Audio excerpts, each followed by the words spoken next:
Alrighty, hello everyone. Welcome to our webinar today on how to achieve success with your shopping feed campaigns in the new AdWords interface.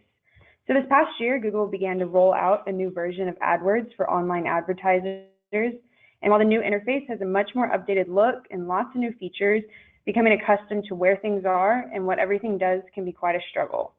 So whether you're a longtime AdWords aficionado and just need a rundown on the new AdWords experience, or if you're a new time user trying to learn the ins and outs of shopping campaigns, this webinar is for you. So we'll have two opportunities for questions, so just follow along and ask us any questions you may have. You can type them into that GoToWebinar chat box there, and we'll answer as many as possible.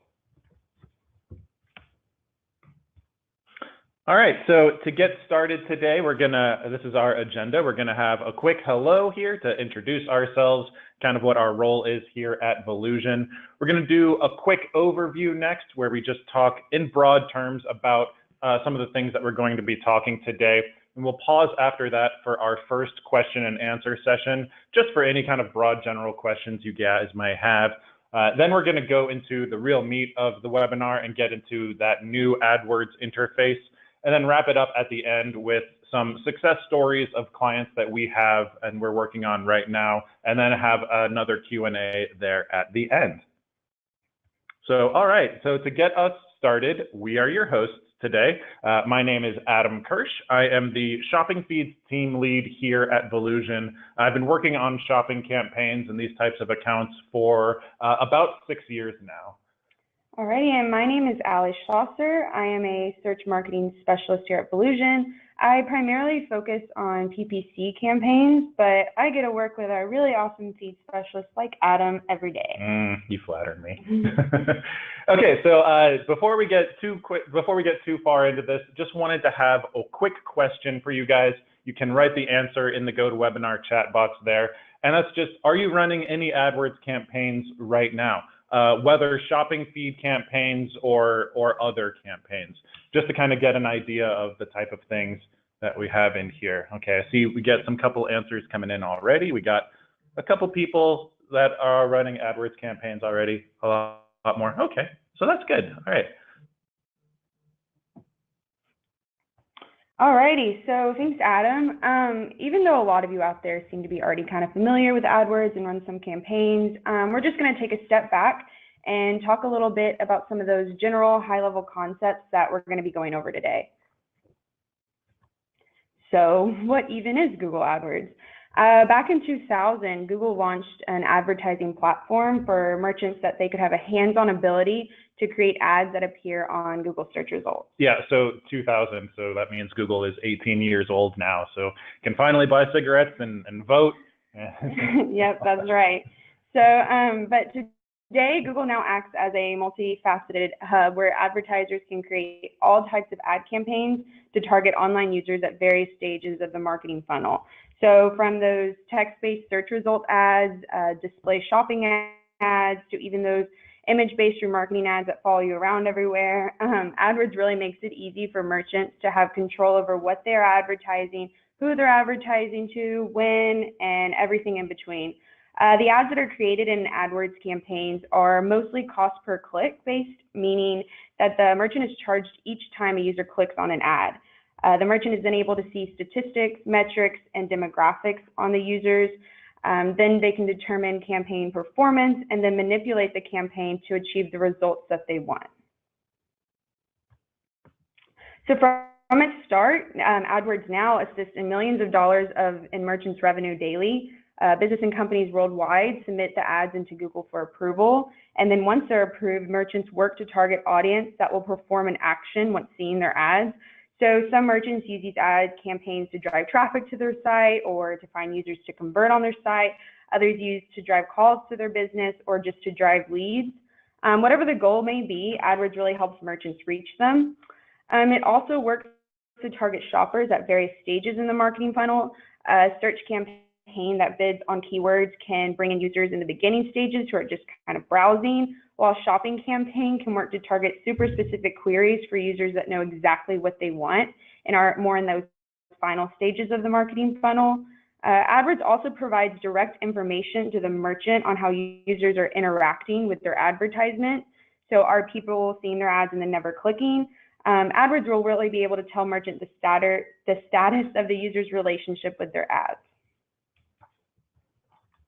So this is the old version of AdWords, the one that many of us out there know all too well. As you can see, all the campaigns are listed to the left, and then in the center, moving horizontally to the right, you have all the navigation tabs to jump through, such as campaigns. Then underneath that, you can see the 3 campaigns that this account is running, with metrics demonstrating statistics from the time period that is selected. It may seem super straightforward and familiar for some of you, but I'm sure even the most super skilled AdWords users out there can say that it definitely took some time to even learn the ins and outs of this interface, and now we have a whole new one to learn. That's right, and this here is that new version of AdWords. So as you can see, it's much more updated. There's bright colors, a lot of new features, which are really more in tune with the recent changes that Google has made to their analytics and merchant center interfaces as well. So right now we're showing the overview page of the account. And again, off the bat, you can see that this provides a lot of visual information, a lot of graphs and statistics, a lot more than the previous incarnation of AdWords did. The campaigns are still listed on the left side, but then all of the navigation tabs that we mentioned in the older interface are now moved into a vertical navigation bar. There's also much more ability to get granular in terms of different settings. So as we go on, you'll definitely learn a lot more about what some of these tabs do and how you can use them for your shopping campaign and your other campaigns as well. So, okay, another quick question for you guys, multiple choice this time, and that's, what is your experience with shopping feeds? And that's, is this something that you're currently running? Maybe you haven't run one before, but it seems like an interesting idea, or you ran it in the past, but you're not doing it now anymore. You can put your answers in the GoToWebinar chat box. We'll wait just a little second. Okay, so yeah, so I'm seeing a lot of C's come in here. So it looks like we got some good high interest in here. See an A, B, A, yeah, okay. So that's good. So we have a different mix of expertise here, so that's gonna be great. Alrighty, well, that's great that we have some veterans out there, but of course we still wanna take that second and just kind of give a high level overview of shopping feeds as well. So what are these feeds that we're talking about? Well, shopping feeds are gonna be used to develop product-based ads that you create in AdWords. We'll have an example screenshot in a few slides here so that you'll get a good idea of what they look like, but these are going to be showing very specific product information. Google will display the unique product image in the ad along with its title and price. Now, because the price is visible, these types of ads are used a lot for comparison shopping, so users will be able to compare prices from several different stores just at a glance. When someone clicks on an ad, they're brought directly to that product's page where they can then add the item to their cart and complete the sale. So how does Google get all this information, like the product image and price and whatnot? That's kind of what the last bullet point is about. We'll actually provide product information in a big spreadsheet called a feed file. Now, this feed file has to be compliant with Google formatting and specification rules. That includes the image link and price, as well as a unique product identifier like a GTIN or UPC. And that might sound like gibberish, but don't worry, we'll have a link at the end of this presentation where you can see some more rules that the shopping feeds require. So this feed file is then submitted through the Google Merchant Center, which is linked to your Google AdWords account. The Merchant Center assists in making sure each product in the file has all the requirements needed, such as product image that is at least 250 by 250 pixels, amongst other rules. And all these details that are provided in the feed file are a part of the product data specification. These requirements allow for the user to see super relevant ads. And then Google is then able to match up the query that a user is searching to certain attributes in the product feed file. So here are a few examples of shopping ads out in the wild. We figured we'd show you some fun ads like some slumber floaties and dog outfit, because who doesn't love those? So Google rotates where ads will show and which ads are shown in what position. So we've taken 2 different screenshots here to show their different positioning. Sometimes you'll see them at the top of the search results page, like on the left here, and sometimes they'll be shown along the right-hand side, like in the right screenshot. Both of them show the same key information. However, They have the price, title, and picture of the item, as well as some of them also have reviews of the products. So if that's what the ads themselves look like, what are we talking about specifically when we mention a shopping feed campaign? So this is a campaign type in Google AdWords. Like a search campaign that generates those text-based ads, a shopping campaign is going to generate those product listing ads that we just checked out. It works with the feed file that we mentioned, which is submitted through that Google Merchant Center, and helps to generate settings and metrics to control the ads created by the shopping feed. With each shopping campaign, you'll have different optimizations and strategies that you can implement, and then the data is then accumulated into key performance indicators to help gauge the user's interaction with your ads. A shopping campaign then allows you to optimize your product feed. One way is by organizing your feed through product segmentation. We'll dive much more into this later, but ultimately it organizes your feed into product groups based on your product's brands, price point, category, and much more. Bid adjustments are also optimizations that can be made in a shopping campaign. They can adjust how much you bid on a click depending on the time of day, which of the product groups the product is in, what type of device the user is on, and so on. Overall, a shopping campaign is pretty much where you can see the data from your shopping feed and optimize how a user reacts with your ads. So Adam is going to give a much more closer look on how to do each of these optimizations as we move on, and we'll also show how to do them in the new AdWords interface in the second section.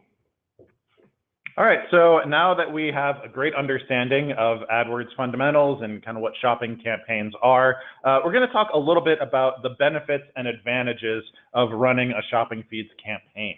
So first, because we're dealing with ads that have the product image and the price listed, we generally see a higher click-through rate than other forms of advertising because these ads are so attention-grabbing and information-heavy.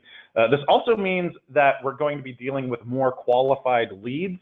We see that people clicking on these types of ads have a pretty good idea of what they're getting themselves into. They already know what the item is and how much it costs. So there's a lower chance of them getting surprised by or confused by your product offerings or kind of like what your site is all about. We generally also see lower CPCs for these ads too. That means cost per click. This is due to a few different factors, such as lower competition, because these ads are primarily just going to be product focused.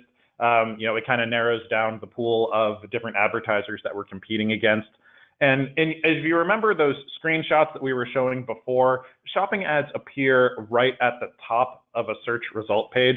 This is prime real estate, which leads to a lot of the things that we're talking about with that higher click-through rate and those qualified leads. And finally, shopping ads give you the ability to segment and organize your products in groups, which really gives a lot of customability and flexibility with how you advertise and organize and run your campaigns. So, okay, that wraps up for the first section of this webinar. We have a couple questions that have already come in. Great. Keep them coming. We're going to take a couple minutes here just to answer some of these questions. Right off the bat, Bob asked, what kind of a budget do I need for shopping feeds? This is, luckily, it's something that is never going to be set in stone, and it's really flexible. For a lot of the campaigns that we run here with Volusion, we kind of recommend a minimum of $20 a day. But I've been here a while. I work on some campaigns where people want to spend only $10 a day or something like that, and really it's fine. We can be really flexible with what we're spending, and it's never anything that's set in stone. You can go into AdWords and change your budget at any time to kind of change up how you're advertising. So, yeah. Awesome. And Elaine out there asked, what is the difference between AdWords, pay-per-click, and remarketing campaigns? So AdWords is kind of the hub that's going to be holding all of these, and that's for the merchant to create the ads out there.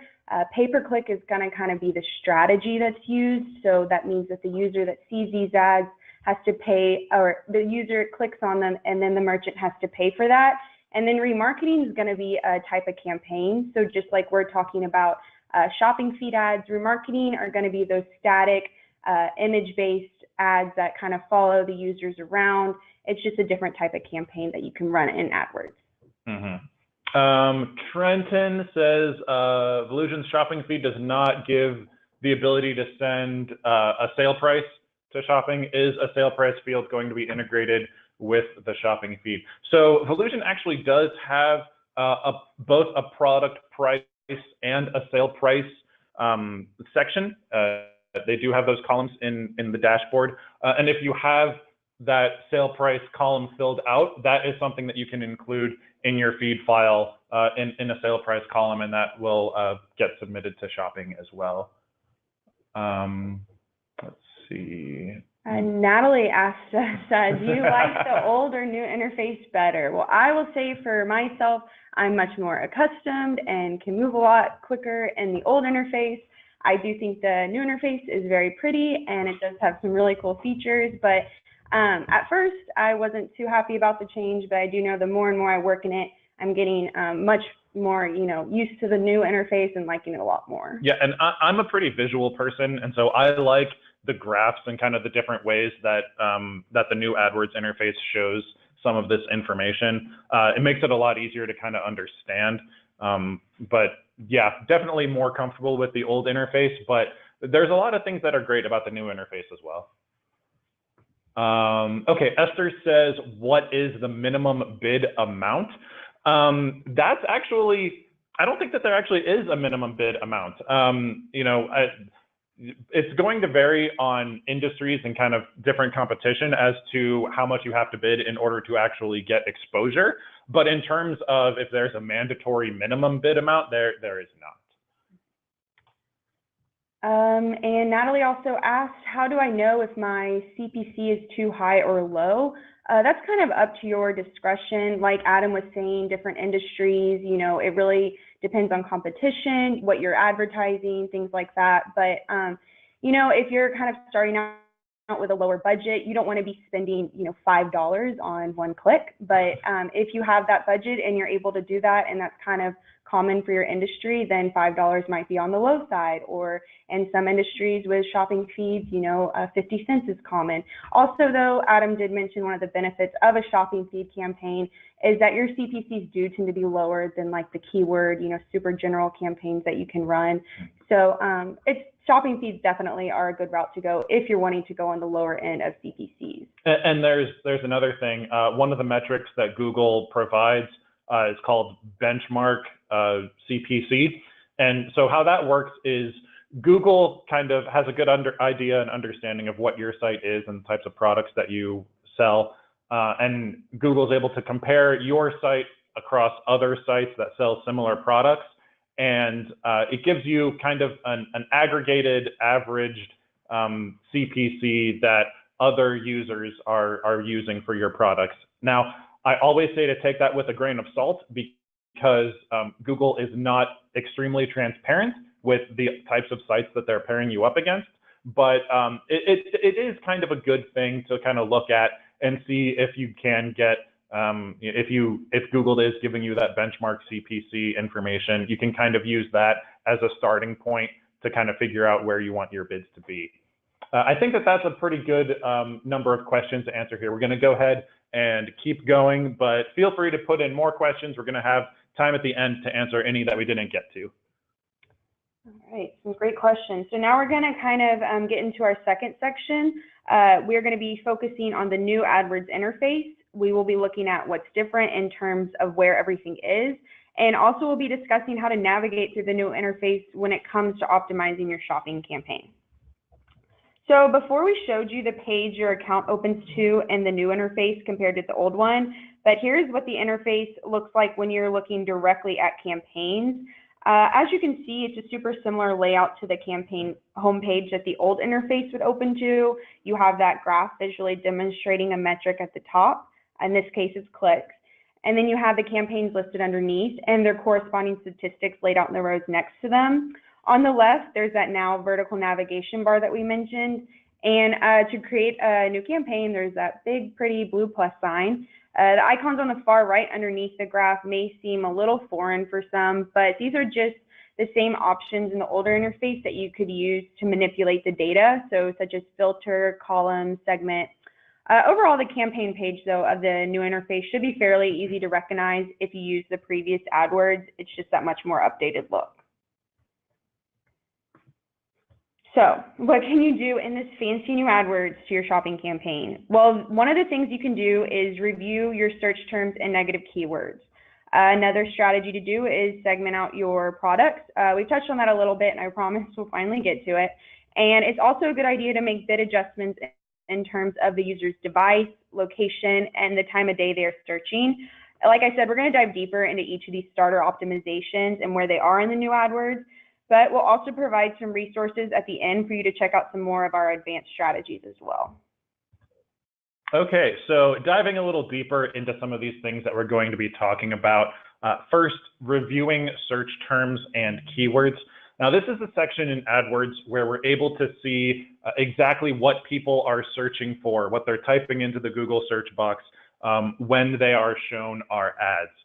And using this information, we can notice different trends. If we're able to see that a lot of people are searching for a particular brand that we offer, or very specific, like one or two very specific products, we can use that information to tailor our strategy for the campaign. And it's also great because we get a chance to see how Google understands our products. Now, it's important that we have all the information that is beneficial to the end user, the people actually searching for these products. But we also have to understand that Google is a machine, and Google understands things differently than what people do. And so by looking at the search terms that Google has deemed are relevant to your site, you get a good understanding of kind of how Google is understanding your site, and if there's any ways that you can change that if you need to, or manipulate that information in order to get more traffic to your site. And then that final bullet point there, if you see anything where Google is erroneously giving you traffic for products that you don't offer, or things that are irrelevant to your site, you can control that traffic with what are called negative keywords. And that's just telling Google, I don't want to show up for these types of terms. So, okay, so what does this look like in AdWords, and where can you go to look at this information? So this is the screenshot in AdWords in the new interface. And you'll see that over there on the left, I've highlighted, we are in the keywords section. And then up at the top, there are two tabs, negative keywords and search terms. So right now we're in the search terms section, and this is for a particular client of mine. And you'll see that a lot of the search terms that we have here, we're getting people searching for specific numbers. So this is something where people are looking for very specific product codes or very specific products. So these are going to be, we know that our audience are informed and they're looking for extremely specific products. So that's some good information to have. And then here, same area of AdWords, just moving over to the negative keyword section. I think this is a different account of mine. This is a client that sells different types of furniture, and they've been around with us for quite a while, a number of years, and we've seen kind of over time their inventory has changed, and maybe they're not offering the same models of furniture anymore. And so there are some search terms that they were showing up for before, and Google might still be putting them in there. So we're putting in negative keywords for items that have been removed from the site that they no longer offer, or if there's specific products that people are searching for that are no longer relevant to the site or never were in the first place, we're able to put those and add them in here in the negative keyword section. All right, so the next thing to talk about is product segmentation. And this is just grouping similar products together. Now, Google gives us the ability to group things by, group products by many different criteria. We can group by brand. It can do price point or profit margin. That's something that I like to do a lot with my campaigns that I work on. If you have specific products that you know are going to perform well and you have top performing products, you can organize those together. And we have the ability to get pretty custom with it. There's actually some custom labels that we can add so that we can organize these by any way that we would like to. And then the reason that we want to be putting these products together in groups is so we can bid on in a group of products in a similar way. So we can group everything together by a brand and say, if we're selling Nike running shoes, I want to bid this much on all of my Nike shoes, or like all of this much on my apparel, my t-shirts and whatnot. And then from there, we can get even more granular with it and get to actual individual SKU bidding, where we have a unique bid for each unique product. Question for you, Adam. Yes. So do you find that certain kinds of segmentation work best for different industries? It's really different. I think that it's important to always be willing to try new things and to test things out and see what really works. One thing that is always super good is the top performing stuff. If you know that you have some products that are performing well, or if you're running the campaign for a while and some things really start sticking out, you can then pull those out into a different group, and that's something that's really good. I don't know if there's some specific industry things, but Google is able to let us be really customizable with it, so it's pretty helpful. Awesome. All right, and then this is what it looks like in AdWords again. So over on the left, you'll see we are in the product groups tab, and then I've highlighted there. It's just all products. Underneath that, you'll see that we have an under $200 group and an over $1,500 group. There's other categories in there too. They just won't all fit in this screenshot. And that's just to show that this is the way that we've organized this campaign. We've used a custom label to organize by price point, and then that helps us to really bid higher on products that we know cost a little more money and give us a little more profit margin, and put a little lower bid on the products that might not be as profitable. And then over there in the bottom right section, I've highlighted another screenshot. So this is like two screenshots put together. This second one, this is what we would be looking at if we clicked on the little pencil icon that you'll see over there on the left to edit our groupings. So this is just showing the different groups that we can organize by. We have brand, item ID, condition, et cetera, et cetera. And then at the bottom there, you'll see those custom labels there. So there's custom labels, and we can put in whatever text we want in there. So for the example over here, I literally wrote under $200 in a custom field for all of the products that were under $200, and then they show up this way in AdWords. And then further, this is to show that we can get more granular and subdivide bigger groups. So this is looking at that $200 to $400 product group, and you'll see that we then busted it out by organizing at the SKU level. And so we're able to see each particular product, how it's doing, what type of traffic it's getting compared to conversions, and then put in a specific bid for each specific product and really tailor the campaign that way. Alrighty, the next section is bid adjustments by device. So that was another useful thing that we mentioned doing, was adjusting your bids. And one way to do this is by the user device type. So AdWords breaks up the devices into 3 types: computers, so desktops, mobile phones, and tablets. And as you know, so many people browse and shop on their phone now, but conversions are still primarily done on desktop, especially for the big ticket items. So yes, you absolutely want your ad to show on a mobile shopping feed, but you may decide to adjust your bids higher for desktop to hone in on that more likely to convert audience. AdWords also organizes your data so that you can view traffic and conversion data on each device. You can see how many clicks, conversions, impressions, and more based on what device the user was on. The bid adjustments that you make to each device assist you in having control of where your advertising budget goes. There's also the option to do mobile-only campaigns, which allows you to break up your campaigns so that one of them is specifically targeting only mobile devices.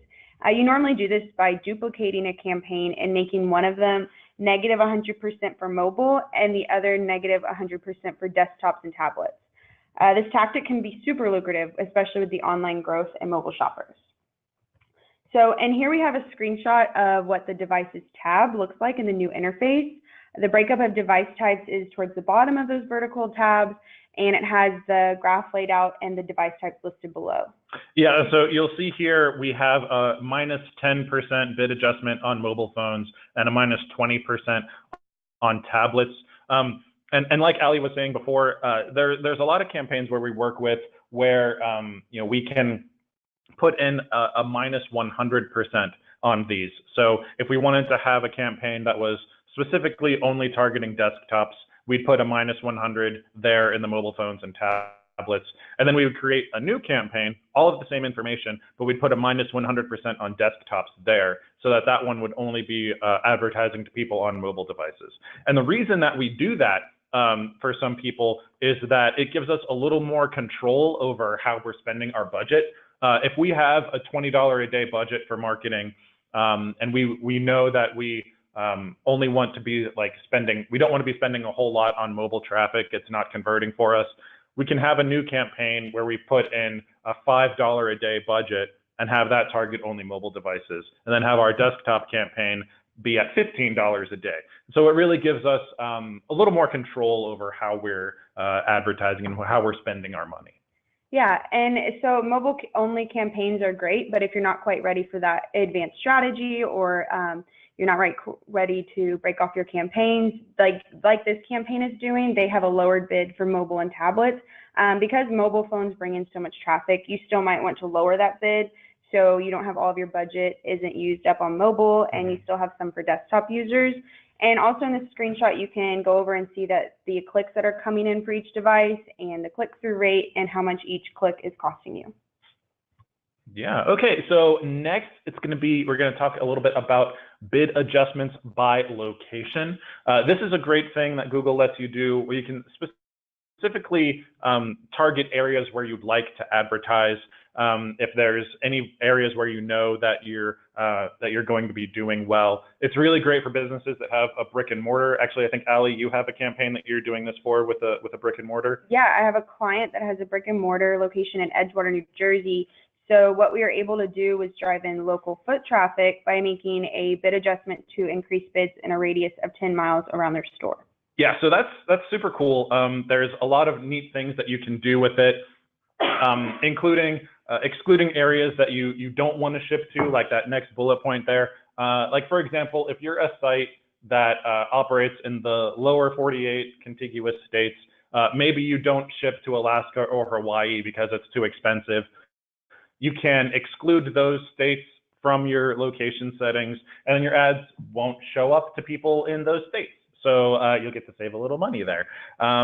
You can also, get really custom and cool with it. You can focus on specific states, cities, or zip codes. You can do a radius like Ali was talking about. It's really, really cool. All right, and then so this is kind of what it looks like in AdWords. You'll see we're in the location section over there on the left, and up at the top, I've highlighted the targeted section. So this is a client of mine who they wanted to advertise to the entire United States, but they're a business that have been around for several decades, and they knew that that they do really well in affluent areas like California and New York City, and they got a lot of traffic coming from Florida and, interestingly, Vermont as well. So they really wanted to highlight those states and increase our bids there. And so we're able to do that here through this interface. And so you'll see we're advertising obviously to all of the United States, but we're able to specifically say, okay, we want to increase our focus for these particular states. And then up there at the top, there's next to the targeted section, there's also excluded. You'd go into that section if there was any area that you wanted to exclude. Now, it's important to say here, for specifically talking about shopping campaigns, Google does have a rule that if you are a site that ships globally or delivers to a lot of different countries, that the currency that you have listed for products on your site has to match the currency of the country that you're advertising to. So, if you're a store in in France, for example, and your site is all in euros, you wouldn't be able to advertise to something like Canada or the United States, unfortunately. But there's other things that you can do in AdWords with other campaigns where you can target other countries as well. All right, so next we're going to be talking about day parting. And this is a thing where it's just adjusting your bids based on different time of day or day of the week. It's something that's really good for lower budget accounts because you're able to kind of stretch your money a little out a little bit more. If there's a time of day when you know that you are less inclined to get a sale, for example, like the really early morning or really late at night, just when people, might be searching the internet, but like who's going to be buying something at 7 o'clock in the morning, so you can lower your bids then, and then you're not spending too much money when it's outside of the times when you might get a sale. I have a couple stores that I work with that do B2B sales, and this is a tactic that they really love because, we're able to make it so that, we have our ads running during normal business hours for them. We're not running the campaign as much on the weekends or outside of business hours when, their business associates and the people that they do business with are not going to be online searching for products. And this is what it looks like in AdWords. So we're in the ad scheduling tab over there on the left, and the ad schedule tab up there on the right as well. So, and this will just show that, we're able to segment out. We have here all days between midnight and 5 a.m. We have a lower bid there. And then from 5 a.m. to 10 p.m., that's when we're trying to focus on our traffic there. And then again, from 10 p.m. to midnight at the end there, we're kind of pulling back off a little bit and lowering the bids there. You'll see there's also the other tabs up there at the top, day and hour, and then day and then hour. Don't know why they do it like that. But so if you were to click on those, you just see the different stats of traffic that you're actually getting. So if you click on day, for example, AdWords would show you all of the clicks that you're getting on Mondays or all on Tuesdays or something like that. And you'll see how many clicks you're getting and conversions and things like that. And then hour is just the same, hours of the day. So it gives you the information there that you can use in order to influence how you create your ad schedule here.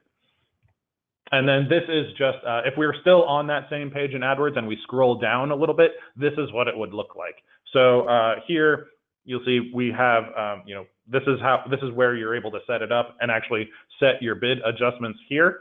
So this is just showing, we have a regular bid adjustment for most of these, but we're only running these ads for this campaign between the hours of 7 a.m. and 10 p.m. You'll see that there's nothing listed there for midnight to 7 a.m. or after 10 p.m. So this is saying that these ads are only running during this time. And then on the weekends, we have a slightly lower bid adjustment there. We're doing minus 10% bid adjustment for this campaign. Alrighty, some great stuff. Thanks, Adam. We also just wanted to share some general tips and tricks with y'all about the new AdWords and also just kind of about having a shopping campaign.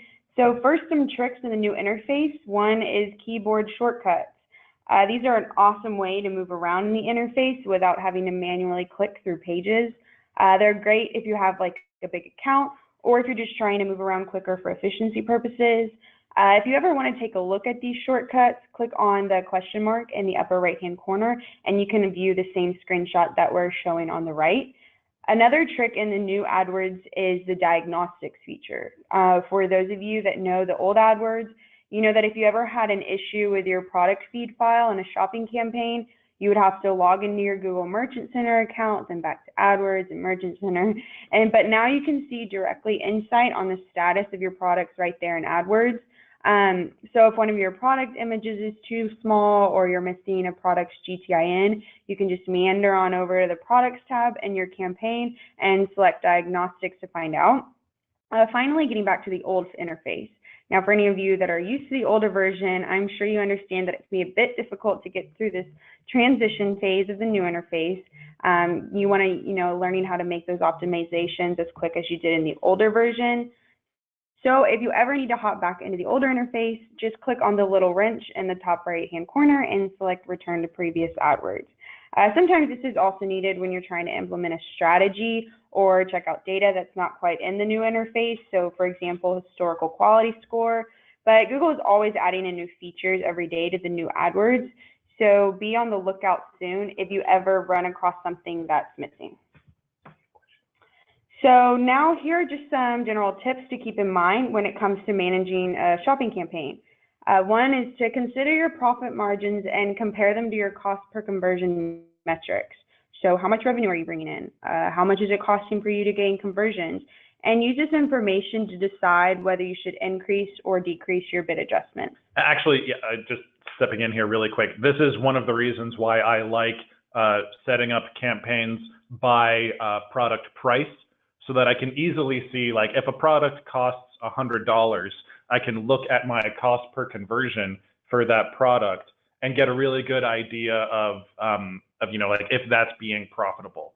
And like, if you have an idea of what your profit margins are for items of different prices, that's great information too to help you kind of figure that stuff out. So organizing by price point, highly recommended. I like that. Exactly. So, and another tip is to keep the recommendations that Google has for your campaign on your radar. Sometimes you have a specific strategy or goal that you're trying to push, and their recs just might not be feasible or even make sense at that time. But sometimes when you have large accounts or you aren't able to check in as often on your AdWords, Google recommendations are a great place to get some ideas for opportunities and strategies that they're suggesting for your campaign that you just might have missed. These used to be under the Opportunities tab in the old interface, but now it is under Recommendations. There's a little screenshot right there of what the page looks like. They organize the type of recommendation, whether it's budget related or recs for your keywords.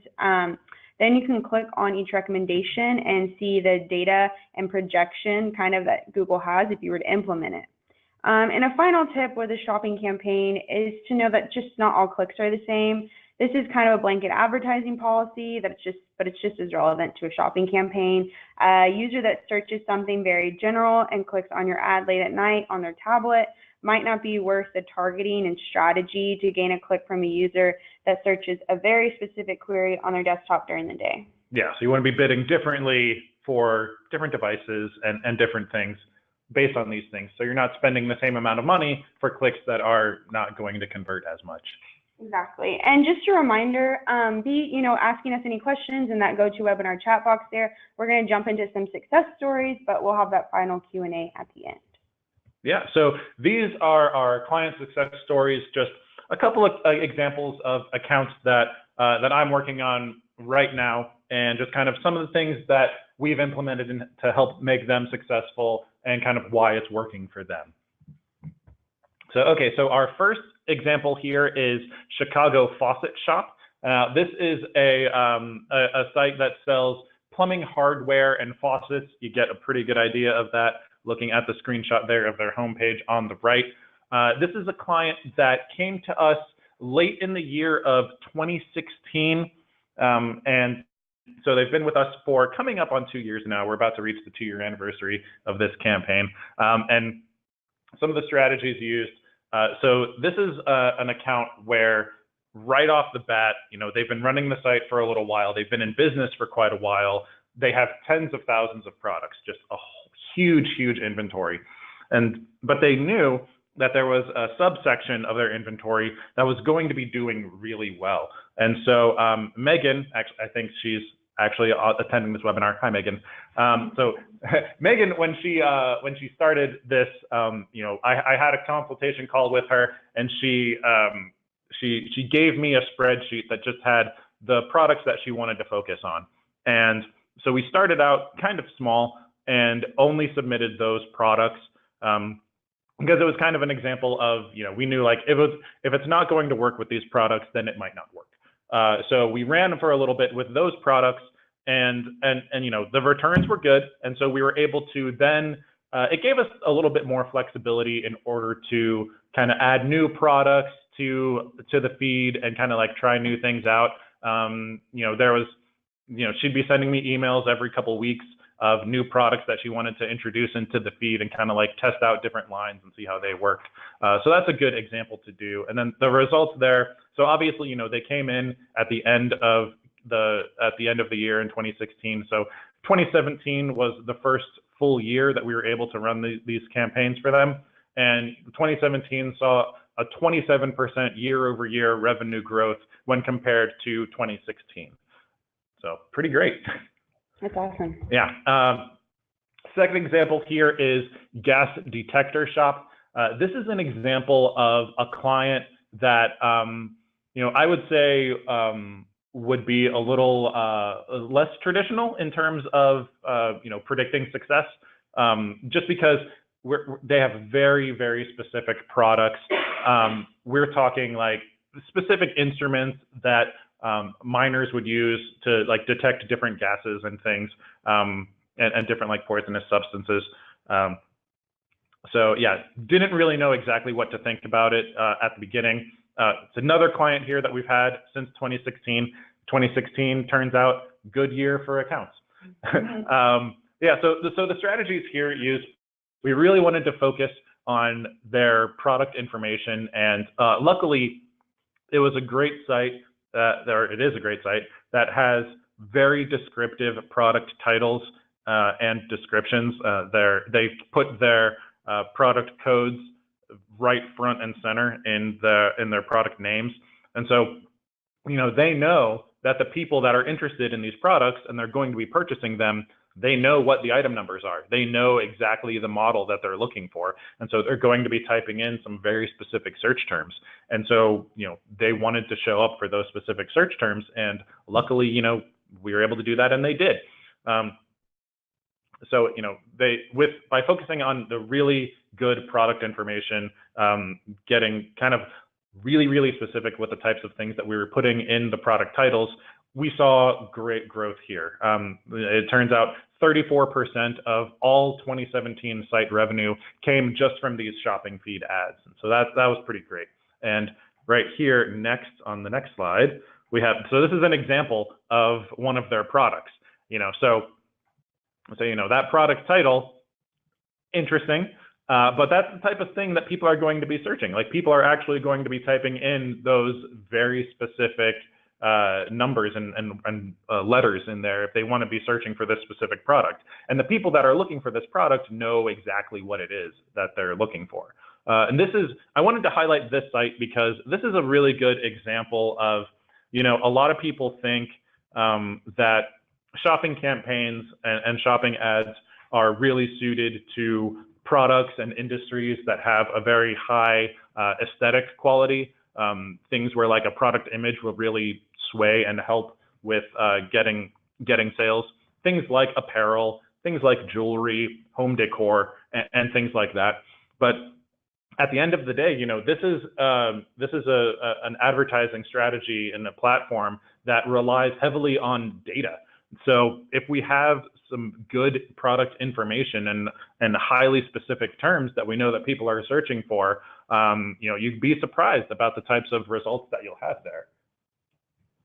Okay, so we are nearing the end of the webinar today, but we want to let you know that the learning does not stop here.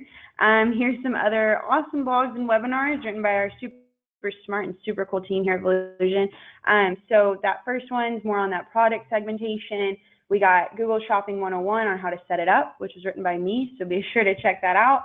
We got another webinar there for you to watch with some more of those advanced strategies.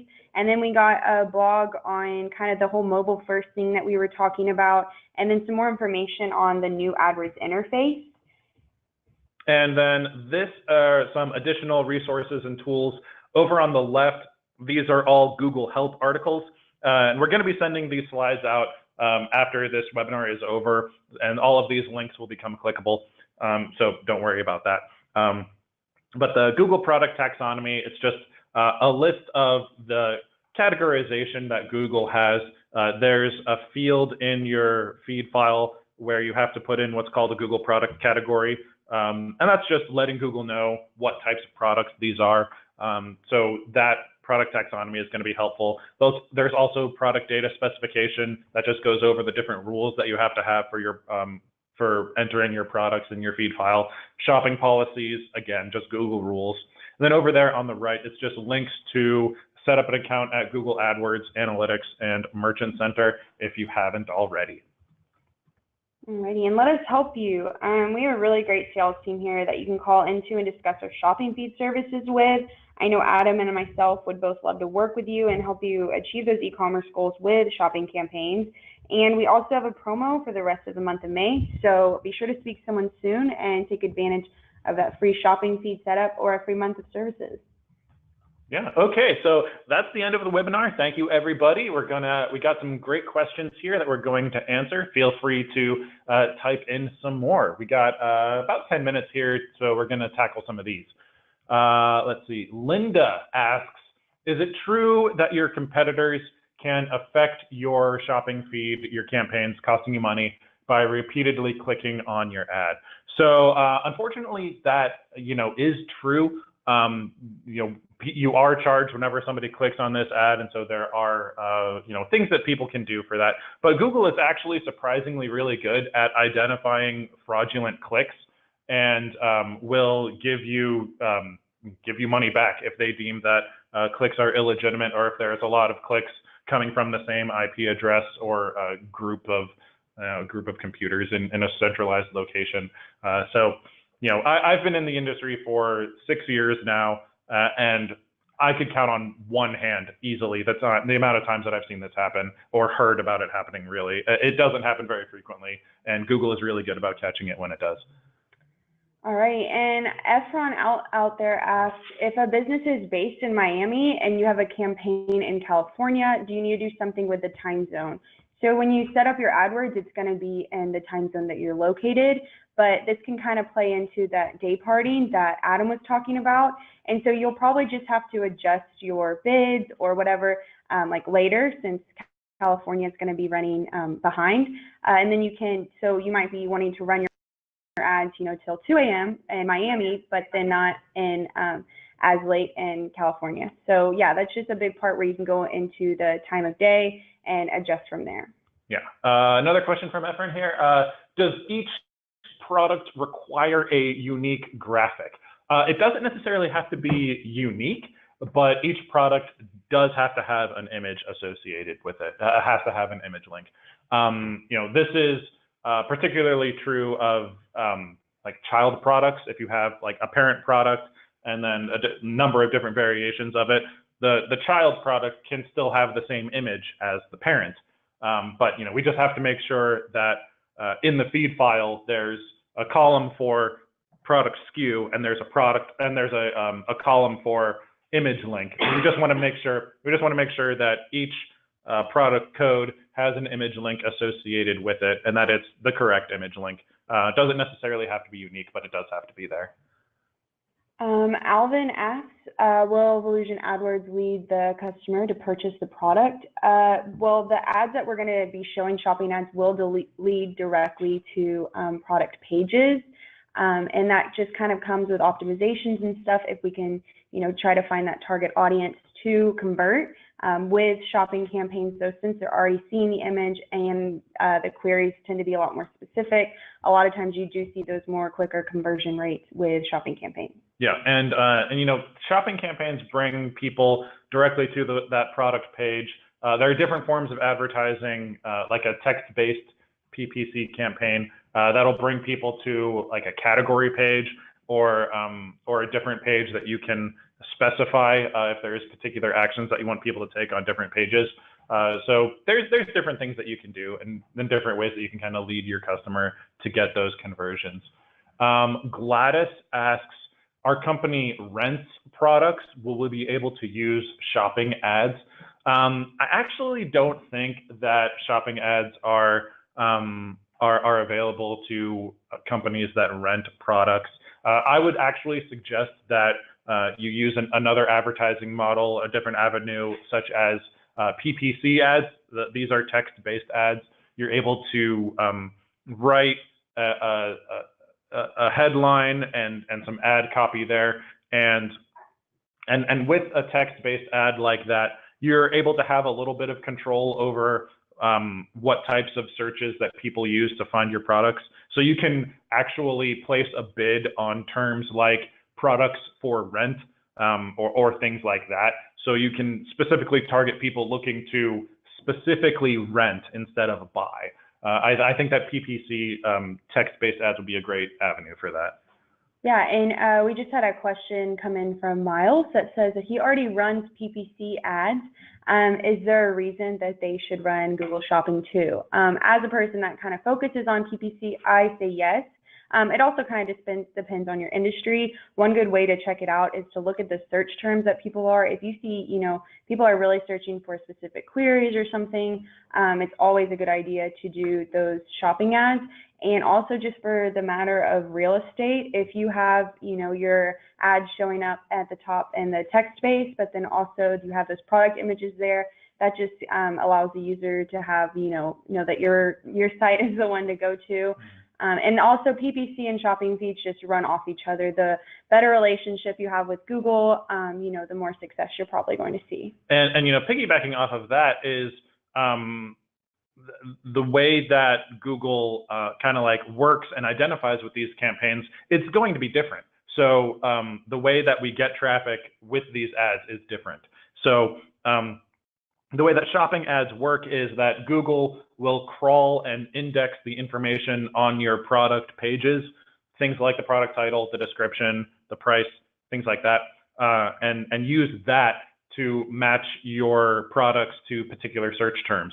So the control that we have over getting our ads in front of people is primarily focused on, do we have good on-page content? Whereas with text-based PPC ads, we can physically tell Google, I want to show up for these search terms.